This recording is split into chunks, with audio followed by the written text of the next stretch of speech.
Marlon the Nightmare Tapales, nakasparing ang bata ni Mayweather. At si Wonderboy Carl James Martin, sa Amerika na ang sunod na laban. Pag-usapan natin lahat yan mga idol. Sa patuloy na paghahanda ng ating kababayang si Marlon the Nightmare Tapales para sa undisputed Super Bantamweight Showdown kontra kay Naoya Inoue sa December 26, ay isang boxing prospect na bata ni Floyd Mayweather ang kanyang nakasparing. Ang 17 years old na si Kermel Moton ay nag-professional boxing debut sa undercard ng Canelo vs Charlo, kung saan ay na-knockout nga niya sa round 1 lang ang undefeated na si Ezekiel Flores. Sa kanyang post sa Instagram ay pinasalamatan ni Moton si Tapales sa pagkakataon na makasparing ng 6 rounds ang WBA at IBF Super Bantamweight Champion. Sayang lang dahil wala pa rin inilabas na video ang kanilang naging sparring. Pero isang magandang training to para kay Tapales dahil naikumpara nga ni Shakur Stevenson kay Inoue ang boxing prospect na si Moton, kaya malaking tulong ito upang mapag-aralan pa ni Tapales ang style ni The Monster. Pero nabanggit naman ni Moton na darating daw ang panahon na mas magiging mahusay pa siya kaysa kay Inoue.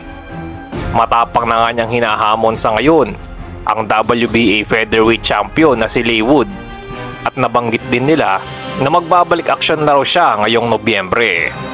Samantala mga idol, sa Amerika na ang susunod na laban ni Wonderboy Carl James Martin. Sa kanyang latest post nga ay kasama na niya si MP Promotions President Sean Gibbons at may hashtag pa itong Coming to America.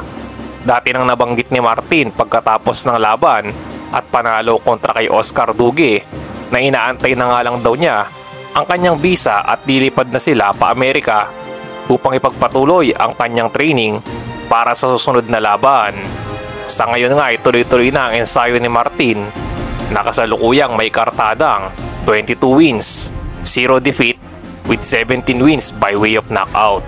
At sa ibang balita mga idol ay napanatili ni IBF Super Featherweight Champion Joe Cordina ang kanyang titulo matapos magwagi ng majority decision kontra kay Edward Vasquez ng Amerika. Isang majority decision na panalo ang nakuha ni Cordina na marami nagsasabing dapat ay tabla daw o si Vasquez ang nanalo. Isa po si Cordina sa target ni undefeated Pinoy Super Featherweight Charlie Suarez. Yan lang muna po ang ating mga boxing updates mga idol. Kung nagustuhan nyo ang ating video ay huwag kalimutang mag-like, subscribe at pakihit na rin po ng notification bell para laging updated sa mga bago nating uploads. Maraming salamat po.